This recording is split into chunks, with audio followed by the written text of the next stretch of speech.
19:07, ahora sí oficialmente arrancamos Puntos de Vista. Muy buenas tardes para todos, 35 grados, calurosa la tarde-noche de un día que fue realmente muy veraniego, muy caluroso, así que ya le vamos a contar porque en algunos lugares hay precipitaciones, así que atentos a eso también en la jornada de hoy. ¿Qué tal, Leila? ¿Cómo te va? ¿Qué tal, Diego? ¿Cómo estás? El saludo Bien. también para los televidentes y bueno, muchos temas que abordar el día de hoy.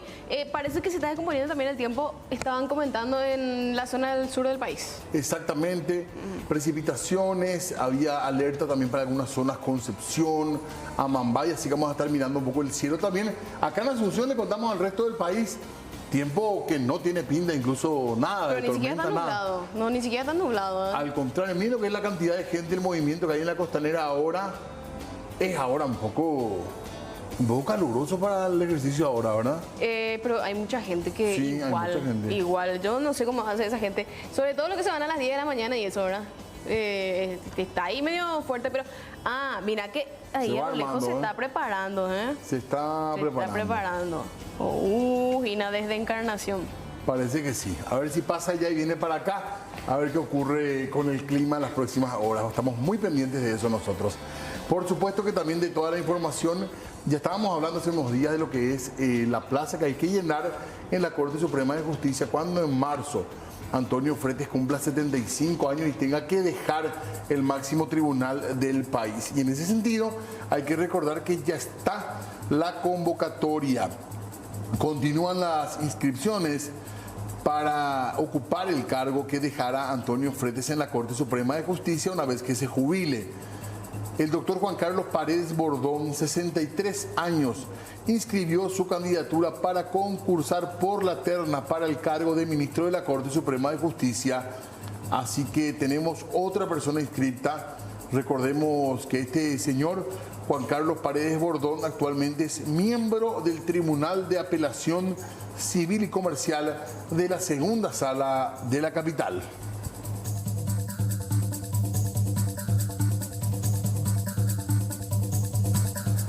Bueno, tenemos que hablar del ex ministro Rodi Godoy y también de Marisela Azuaga, porque la justicia determinó que los condenados por el desvío de 68.000 millones de guaraníes del Ministerio de Agricultura sean beneficiados con el arresto domiciliario. El tribunal estuvo integrado por los jueces Diana Marchuk, Juan Pablo Mendoza y María Fernanda García. Con respecto a Godoy, condenado a 7 años, residirá en Coronel Oviedo. Y hubo embargo de 4 inmuebles y de $400.000 de un abogado defensor respecto a este caso.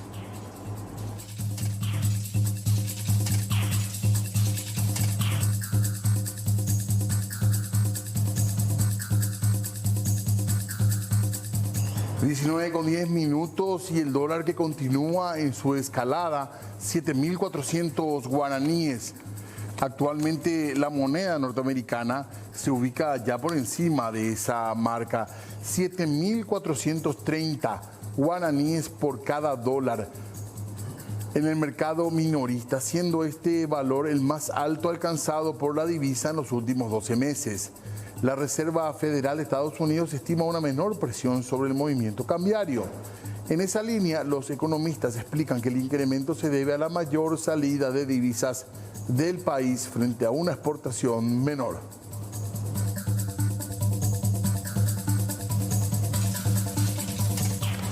Y tenemos que hablar de la última mujer detenida en el caso de la investigación del crimen del fiscal Marcelo Pecci. Hablamos de Margaret Lisette Chacón Zúñiga, de 42 años, quien fue detenida en El Salvador con una orden de captura de Interpol. Ella será deportada a Colombia a fin de comparecer ante la justicia y responda sobre su responsabilidad en el crimen del fiscal Pecci. Una vez que se formalice el proceso, la Fiscalía colombiana legalizará la captura, formulará imputación por los cargos de homicidio agravado, portación ilegal de armas y solicitará que sea enviada a prisión.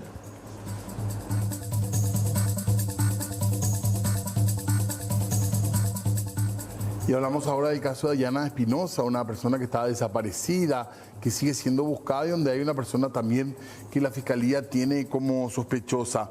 Se cumplieron 2 años y 4 meses de la desaparición de Dayana Espinosa, mientras que el acusado por presunto feminicidio espera su audiencia preliminar para el próximo 21 de febrero, para luego ir a juicio oral. La joven madre, quien vivía con su pareja, Joel Guzmán Amarilla Jara, desapareció el 18 de septiembre del 21. Se presume que su entonces compañero, ahora acusado por presunto feminicidio, habría dejado el cuerpo en un tajamar de Guarambaré. La búsqueda se realizó por varias semanas sin resultados hasta que la Fiscalía decidió terminarla por falta de recursos.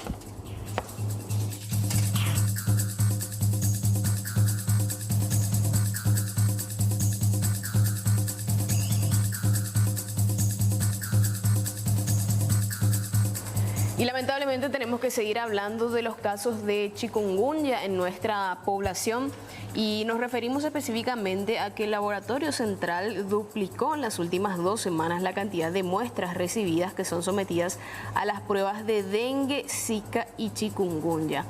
En total, en estas 2 semanas se tomaron más de 2.000 muestras, de las cuales la mitad dieron positivo a chikungunya, mientras que apenas el 1% lo hizo a dengue.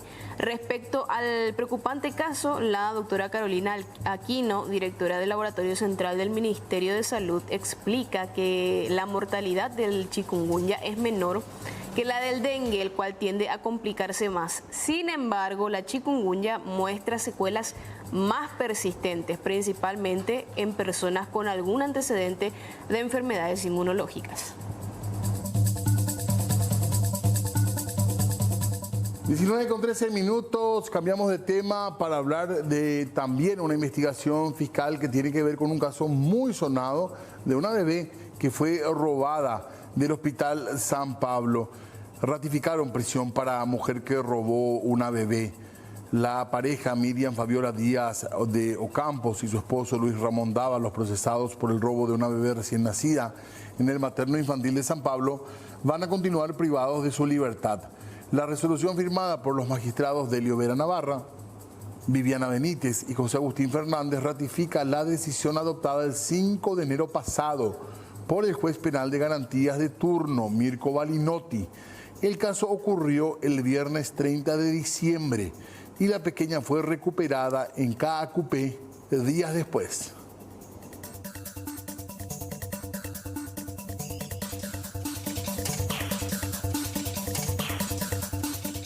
Bueno, tenemos que hacer una pausa nosotros. Exactamente, y comentarle a la gente que enseguida se viene nada más se viene el entrevistado, porque vamos a hablar con él sobre la batalla de Boquerón, el aniversario de Paraguarí, de Paraguarí, la batalla aplazada, ya me dice Derlis, la batalla de Paraguarí. Queríamos feriado. Sí.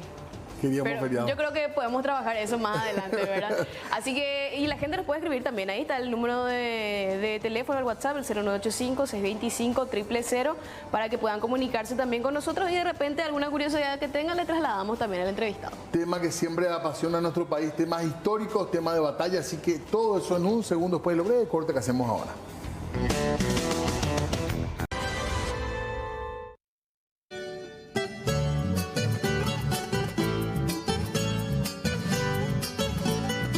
Como hoy, pero hace 212 años se llevó a cabo la batalla de Paraguarí, en la que 6.000 paraguayos se enfrentaron a las tropas porteñas lideradas por Manuel Belgrano, quien buscaba someter a nuestra provincia ante la Junta de Buenos Aires. ¿Con qué finalidad? Que sigamos siendo dependientes.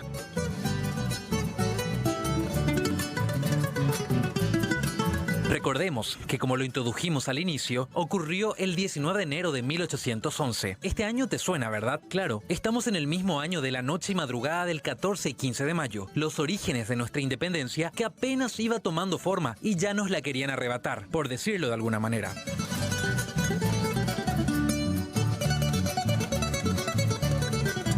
continuación van algunos datos que no te esperabas. De todos los miles de guerreros compatriotas, cuentan que solo fallecieron unos 30 paraguayos. Tras la batalla, Paraguarí pasó a ser conocida como la cuna de la independencia. La batalla se produjo en la localidad nacional con el mismo nombre, específicamente en el Cerro Porteño. Sí, igual que el Club de Barrio Obrero. De hecho, el club se llama así en homenaje a la historia, pero ese ya es otro asunto.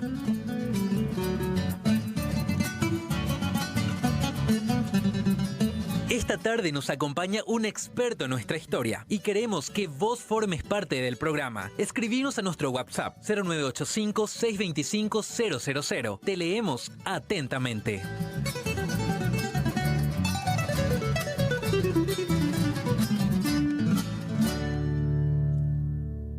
Bueno, con ese disparador para arrancar nuestra charla de 19 de enero. Exactamente, Diego, y ya lo que le veníamos adelantando a los televidentes, ¿verdad? Estamos ya con Claudio Velázquez, él que es historiador, para que nos comente un poco acerca de la batalla de Paraguarí, para que la gente, de repente los más chicos también comprendan un poco de lo que es la historia, más allá de lo que fue propiamente la gesta de la independencia, que es lo que hubo antes, ¿verdad? ¿Cómo estás? Bueno, muy buenas tardes, Diego, Leila, a toda la teleaudiencia. Gracias por la invitación y bueno, qué mejor oportunidad que 212 años de, como dijo el material anteriormente, de esta batalla que es la cuna de la independencia paraguaya. Una batalla en donde por sobre todo esa causa paraguaya se une y termina derrotando esa expedición que estaba, dicho sea de paso, bien equipada militarmente y bueno, nos da la victoria a la causa paraguaya, Diego y Leila. ¿Y cómo era claro, siempre hemos leído como una especie de previa o motivación para la independencia también de esta batalla normalmente, pero ¿cómo era el ambiente en ese momento? ¿Ya había una...? Porque acá no era tan tenso el ambiente con los representantes españoles, o cómo era, Claudio, si podés contarnos un poquitito. Es bastante interesante la pregunta. De hecho, para hacer un poco de antecedentes, Argentina, para mayo de 1810, el 25 de mayo, se da su gesta independentista y empieza a enviar emisarios a las diferentes gobernaciones. Así que llega a Paraguay un emblemático personaje, José Spínola y Peña, que de por sí ya había pasado por la función en algunos cargos dentro de la gobernación del Paraguay, y Spínola y Peña da reportes falsos a la Junta de Buenos Aires. Él dice que había un ánimo a favor de la causa bonaerense y de que era solo cuestión de mandar una expedición para que los muchachos se plieguen a la causa argentina, cuestión que no era del todo cierto. Recordemos que la gobernación del Paraguay venía desde hace años soportando determinadas injusticias de parte de Buenos Aires. No hacía mucho todavía de aquella revolución comunera que implicó durísimos castigos para la causa paraguaya, por llamarlo así. Y bueno, eso de repente es lo que hace mandar esta expedición de Belgrano, que no llegaba ni siquiera a 1000 hombres. Belgrano pensaba que ni bien pisaba territorio de la gobernación paraguaya, se le iban a adherir a su causa. ¿Y qué quería Belgrano? Perdón. Belgrano quería derrocar derrocar al gobernador Bernardo de Velasco y sobre todo obtener un juramento a la causa bonaerense. Pero como dije de antemano, ya cuando empieza a cruzar el Paraná, después el Tebicuarú, se va a sorprender que todo estaba vacío, que no había gente que se pliegue a su causa. Y eso es un punto importante. Bernardo de Velasco era una persona bastante inteligente. Él perfectamente podía esperarle del otro lado del río Paraná a Velasco y darle batalla allí. ¿Qué hizo? Hizo que extienda su logística, que se vaya adentrando al corazón del Paraguay. Y es finalmente que se da en Paraguarí esta batalla en esta fecha que hoy estamos recordando. ¿Y dónde cruzaban ellos? Ellos cruzan en la zona de Campichuelo, una Encarnación primeramente. O sea, una gran expedición, digamos, para la época, ¿verdad? Con todo el equipamiento y demás, tomaba sus días. Después cruzan el Tebicuarí y allí comete uno de sus primeros errores Belgrano. ¿Por qué? Porque deja más o menos 120 a 150 hombres apostados. O sea, ya empieza a dividir sus fuerzas.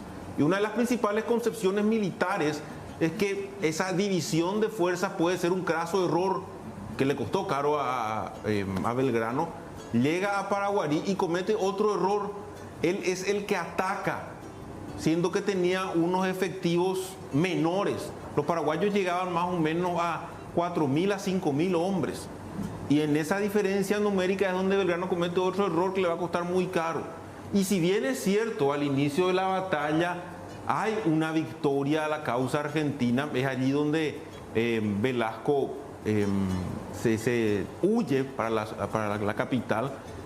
Finalmente, dos divisiones paraguayas, Gamarra y Cabañas, organizan la situación y ellos son los que dan la victoria a la causa paraguaya. Por eso es que es tan paraguaya esta victoria, porque el gobernador español huye de ella y son los paraguayos los que salvan el día con esa organización finalmente, ¿verdad? ¿Y cuánto duró esto? Empieza a la madrugada y para alrededor de las 9 de la mañana ya se podría hablar de una victoria paraguaya. Velasco incluso Belgrano intenta hacer una última arremetida, pero ya sus hombres quedan con una moral muy baja después de esta derrota. Otro error que cometen los bonaerenses es que empiezan a saquear el pueblo de Paraguarí y allí empieza a entrar en un desbande. Esto es aprovechado por los paraguayos que, bueno, le caen por los diferentes costados y termina la victoria paraguaya. Y un dato muy curioso, les hablé de Espínola y Peña. El hijo de Espínola y Peña estaba con Belgrano, Ramón Espínola y Peña. Y había tanta animadversión hacia lo que representaba esa familia que cae prisionero. Y no fue grata su suerte, termina siendo decapitado y puesto en una pica. O sea, había cierta animadversión hacia ciertos personajes de parte de la causa paraguaya. Y uno de ellos fue Ramón Espínola y Peña, hijo de aquel emisario de Buenos Aires, ¿verdad? ¿Y qué si tenemos que decir los personajes más importantes de paraguayos, digamos, de esta contienda? ¿Quiénes quedan como los grandes héroes, digamos? Para mí el principal y fundamental es Cabañas, por el hecho de que él es el que organiza, cierto, con Gamarra, pero principalmente es él. Incluso hoy hay un museo sobre la Ruta 1 a cargo de la Secretaría Nacional de Cultura, que es la Casa de Cabañas. Él ya no participa en esa gesta de mayo porque se lo hace a un lado, digamos, porque se llegó a entrevistarse y a tener ciertas conversaciones con Belgrano y despertó un cierto interés después allá a los 90 minutos hacia la causa de Buenos Aires. Cuestión que consideró peligrosa Francia y es a raíz de eso que es apartado y no lo vemos entre los principales próceres ya allá en la gesta 14 y 15, ¿verdad? Por eso él pierde protagonismo, digamos. Por eso él pierde protagonismo, pero él es fundamental en esta victoria paraguaya. Y otro dato, mencionaron en el material que el Club Cerro Porteño es recordado por el nombre de esta batalla. El Club Cerro Porteño se funda en 1912. Paraguay venía de una terrible guerra civil, que es la Guerra Civil del Centenario. Y como símbolo de unidad, no se buscó nada vinculado al coloradismo ni al liberalismo y se usa una batalla totalmente imparcial, que es la batalla de Paraguarí, también llamada batalla de Cerro Porteño porque fue en la cercanía y se le da este nombre. Eso también es importante. A veces se presta confusión el tema de los nombres de esta batalla. En varios materiales se llama batalla de Cerro Porteño, pero el epicentro de los enfrentamientos se da en la ciudad, en la zona del arroyo Cañabé más o menos. Por eso el nombre tal vez que más se prefiere darlo es el de la batalla de Paraguarí, ¿verdad? Un lugar que ahora no está demasiado cuidado tampoco, ¿verdad? No. De hecho, el Cerro Porteño en sí tiene un monolito que, bueno, no vendría más un poco más de señalética y demás para que, sobre todo en estos días de vacaciones, la gente pueda ir y visitar el lugar y tener un poco una explicación de lo que fue esta fecha, ¿verdad? O sea, no hay así lugares bien marcados que hablen de esa historia de la batalla. No, actualmente son necesarios más detalles, más señalética y demás para estos sitios. Sí, como mencioné, actualmente tenemos la Casa de Cabañas, que está a 1 kilómetro más, ya antes de llegar a la ciudad de San Miguel, más o menos, que es un museo prácticamente. Qué interesante. Teníamos un mapa para compartir, Claudio. Esta imagen es el fusil a chispa. Ese fusil a chispa era el que usaban en ese entonces. Era un fusil bastante difícil de manejar. En un minuto se hacían 2 disparos con suerte y esa piedrita es el pedernal que hacía la chispa, que activaba la pólvora. Eso con un poco de humedad dejaba de disparar. El mejor soldado tal vez en un minuto te hacía 3 disparos. Las batallas, en definitiva, eran ponerse frente a frente, cargar por la boca y disparar. Ganaba el más rápido. Y en comparación a los armamentos argentinos, por ejemplo, ¿cómo estaban? Ellos estaban mucho mejor armados. Los paraguayos tienen esta victoria, muy interesante la pregunta, con lanzas y sables. Finalmente la lanza y el sable es lo que le va a dar la victoria a los paraguayos, porque los argentinos estaban mucho mejor armados con este tipo de fusiles. Y en cuanto a cantidad de gente, dijiste más o menos. En cuanto a cantidad de gente, sí había una importante diferencia numérica a favor de los paraguayos, que teníamos más o menos 5.000 hombres. Es allí donde yo dije que Belgrano comete el error, porque con 1.000 hombres hace el ataque. Eso en doctrina militar es totalmente errado. En una inferioridad numérica nunca se debe de atacar. Y terminó costándole. ¿Y había solamente criollos, digamos, o también hubo españoles que participaban, aparte de lo que ya contaste? En esa primera fase, en donde termina en una huida de los españoles, en una huida sí, había un núcleo, digamos, españolista, español. Ya los que dan la victoria a los paraguayos, justamente como dije después, son los mestizos, ¿verdad? Los que nacieron acá y se desarrollaron en el Paraguay, ¿verdad? Perdón, una curiosidad nomás, ¿cómo llegaban las tropas? No, las informaciones. ¿Cómo llegaba? Al cruzar, a estar cerca ya de la zona de Itapúa, digamos, ¿ya había alguna forma de que se vaya o hubo algún tipo de declaración previa? Bueno, en ese entonces había un sistema más o menos de postas. Ajá. En una determinada distancia había un emisario que le metía a la carrera, llegaba, transmitía y así se iba. En Asunción llega la información de que Velasco había huido. Y es allí en donde los españoles, incluso acá en Asunción, llegan a preparar sus maletas. Porque esto se daba como caído y ya venían los de Buenos Aires a tomar prácticamente. Ese es el primer mensaje. Claudio, tenemos que hacer una pausa y le agradecemos a la gente también que nos escribe los mensajes con preguntas. Sí. Siempre apasiona este tema de la batalla, la guerra, ¿verdad? Cuando hablamos de historia paraguaya y este antecedente de nuestra patria, podemos decir también. Exactamente, y vamos a leer enseguida mensajes de la gente que también van llegando, pero vamos a hacer una pausa cortita. Enseguida vamos a analizar este mapa también del que le hablábamos ya a Claudio también. ¿Hacemos pausa? Ya venimos.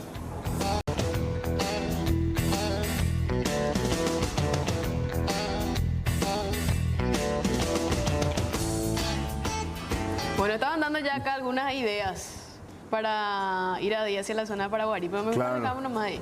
Que sea un gran monumento, ¿verdad? Estábamos viendo un mapa enseguida, pero tenemos también alguna información que queríamos compartir, Claudio, para que vos también nos pongas un poco en contexto sobre esta batalla que dejó un saldo de 30 paraguayos muertos y 16 prisioneros. Son algunos de los datos sobre esta batalla. Hay otros también que vamos a ir viendo. Luego de la victoria paraguaya en Paraguarí y Tacuarí, el 9 de marzo de 1811, se firmó un armisticio y Belgrano retiró sus tropas. Son algunos de los datos que vamos extrayendo también sobre este armisticio fue algo que Francia al menos nunca perdonó. Él fue bastante categórico y muy crítico con respecto a este armisticio, pero lo que pasa es que Belgrano, él más que militar, de hecho no era un militar, si vamos a lo profundamente militar, era más que nada un economista, un abogado, un diplomático. Era bastante, engatusaba fácilmente a la gente con sus palabras. Y es allí que en esa entrevista consigue ese armisticio y puede ir con todo su armamento completo, ¿verdad? Y la intención realmente era de anexar Paraguay, digamos. Era conseguir a la causa de la Junta de Buenos Aires. Recordemos que en ese entonces no era Argentina todavía, era Buenos Aires que iba. Pero de hecho Paraguay no fue la única que al principio no quiso adherirse, ¿verdad? Córdoba también al principio estaba ajena a formar parte de esa causa de Buenos Aires, ¿verdad? En ese entonces ya se escuchaba el rumor de independencia, la intención de independizarse de Paraguay. Lo que pasa es que en toda la región había una inestabilidad muy grande como consecuencia de la invasión napoleónica en la península ibérica. En mayo de 1808 Napoleón depone prácticamente a los Borbones, a los reyes, y le pone a su hermano, a José Bonaparte.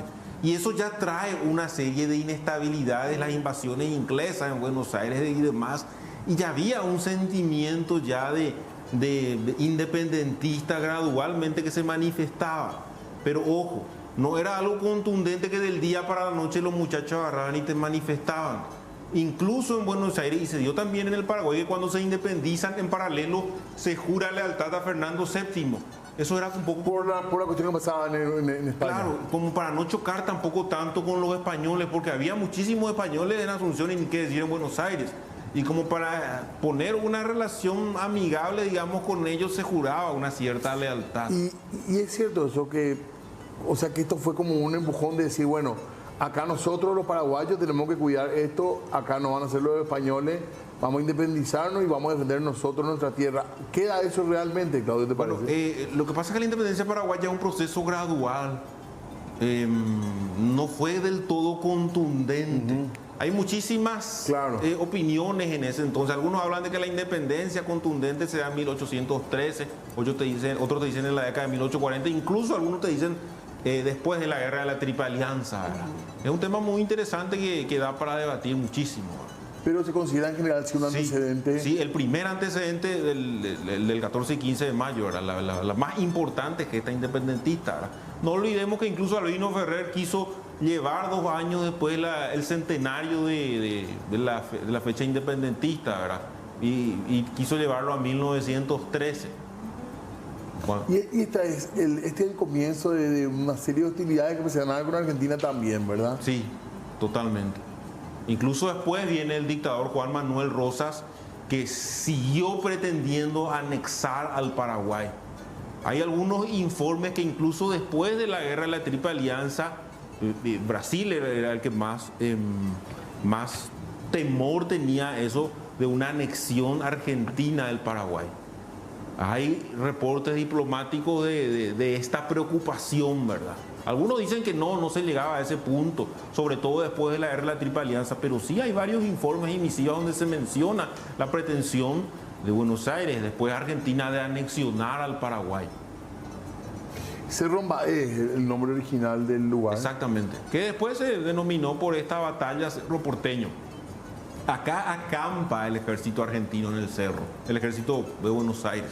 Y cuando se da la batalla, Belgrano divisa toda la batalla y emite sus instrucciones desde lo alto del cerro.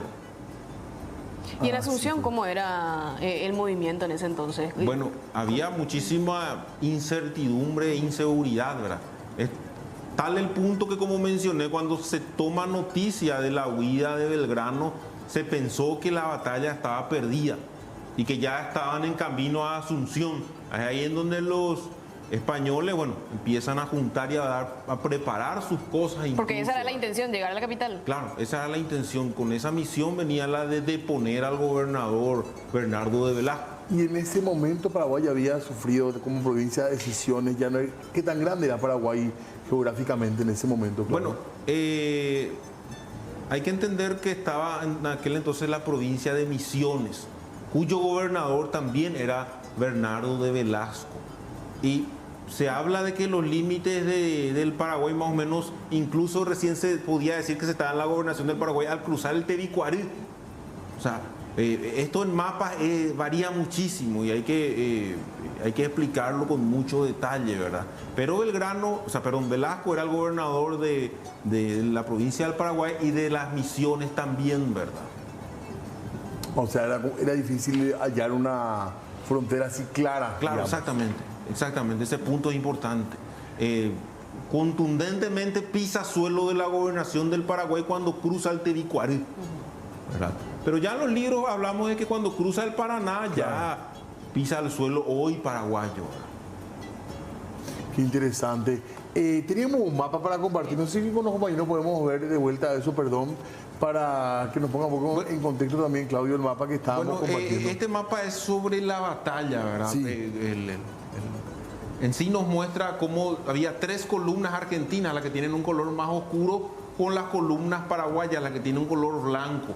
Vemos cómo el primer ataque de las columnas argentinas se da en ese punto en donde estaba Velasco. Es allí esa primera fase en donde se habla de una victoria de Buenos Aires. Y es allí en donde ya viene, digamos, la posta, el mensaje de Asunción de que gana Argentina que gana Buenos Aires esta batalla. Y si vemos allá, le vemos a Cabañas y le vemos a Gamarra un poco más retirados. Ajá. Y son ellos los que van a organizar finalmente la situación cuando los de Buenos Aires entran al pueblo y empiezan a saquear. Y es en el siguiente mapa que vamos a ver después cómo acorralan completamente al ejército de Buenos Aires y terminan dando la victoria al Paraguay, ¿verdad?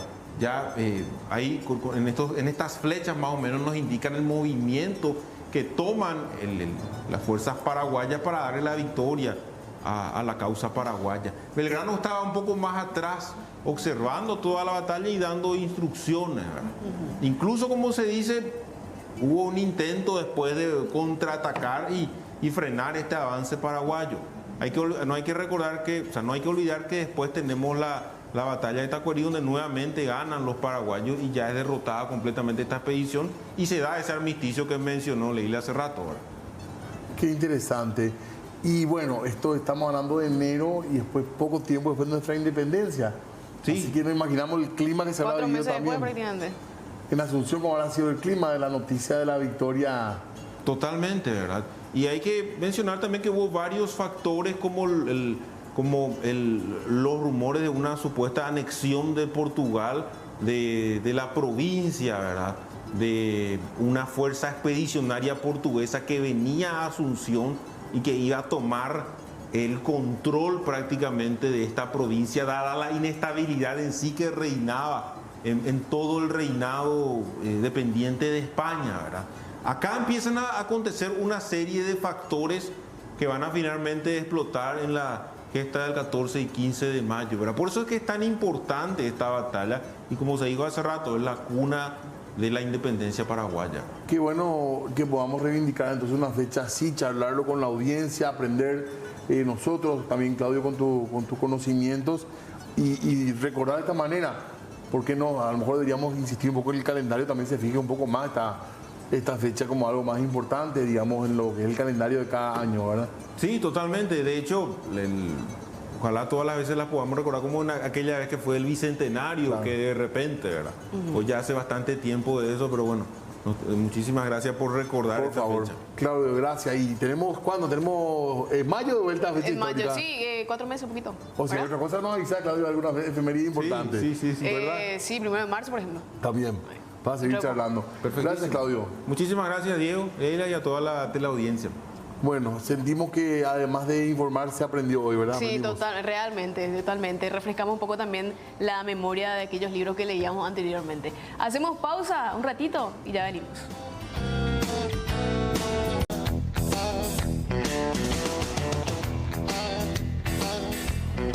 Bueno, 19,53, 35 grados de temperatura en Asunción. ¿Cómo estará el sur donde parece que hubo nubarrones hoy, Parece lo que parece, pero a quien le vamos a preguntar ya ahora, Diego, es a Marian Aranda, a quien ya la vemos ahí porque enseguida, en minutos nada más, ya se viene Destino Verano. Hola Marian, ¿cómo estás?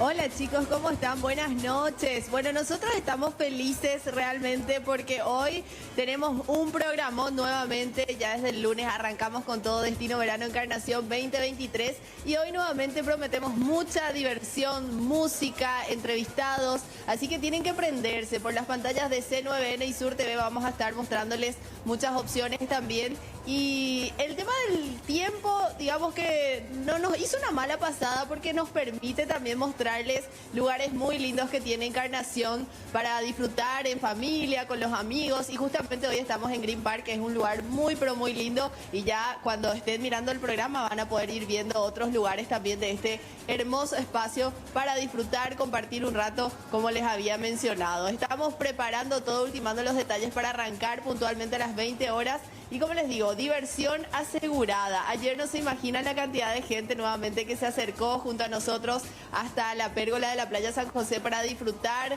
bailaron, saltaron, vivieron con nosotros el programa y realmente estamos muy contentos. Y bueno, también la gente que está de por ahí en casa tiene que prenderse a las pantallas porque hay muchas novedades, muchas sorpresas. Todo el tiempo, digamos que están preguntando, ¿y hoy desde dónde van a estar? Mañana van a estar de nuevo y eso es lindo realmente porque quiere decir que la gente se divierte con nosotros. Así que chicos, yo creo que ustedes tienen que ir agendando, ir viendo nomás ya cuándo van a visitarnos porque hay tanto para hacer, tanto para divertirse y pasarla bien en este verano aquí en Encarnación, que yo creo que tienen que ir viendo ya las fechas en las que van a venir a visitarnos, Leila.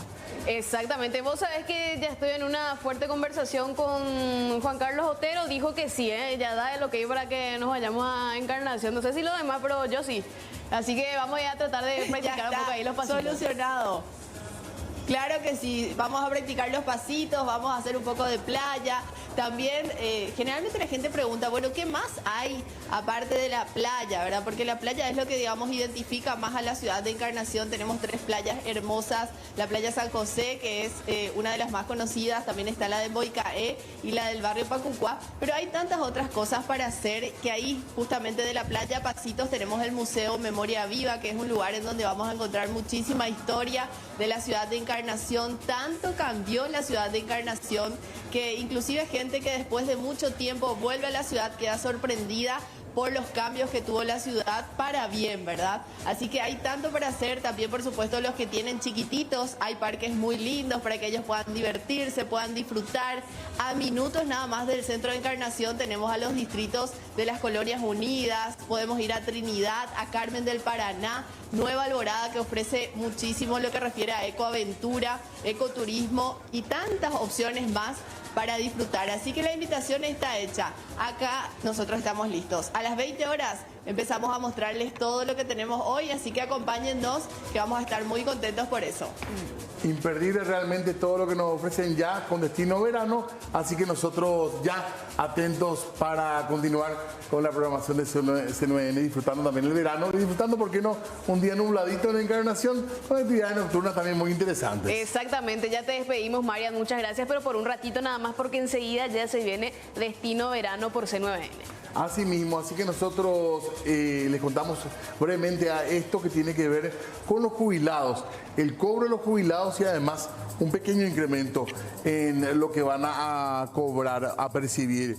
Los jubilados y pensionados afectados al régimen administrativo por el Ministerio de Hacienda van a cobrar sus saberes el 25 de enero. La Caja de Jubilaciones y Pensiones o Caja Fiscal acumula al mes de noviembre un déficit de 109.9 millones, de acuerdo con el informe de la cartera de Economía. Con suba de 8.1 cobran el 25 de enero.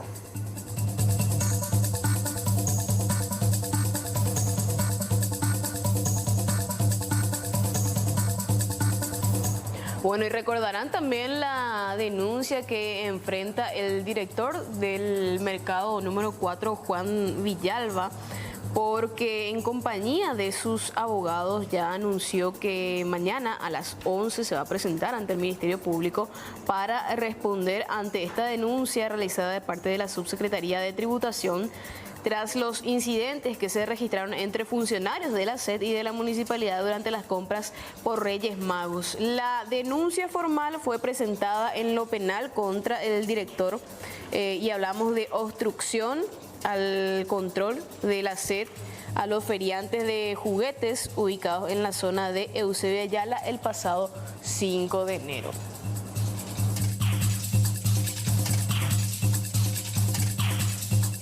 Muy bien, tenemos que cerrar porque ya estamos casi en tiempo de Destino Verano. Exactamente, nos encontramos mañana viernes. Así será, hasta entonces.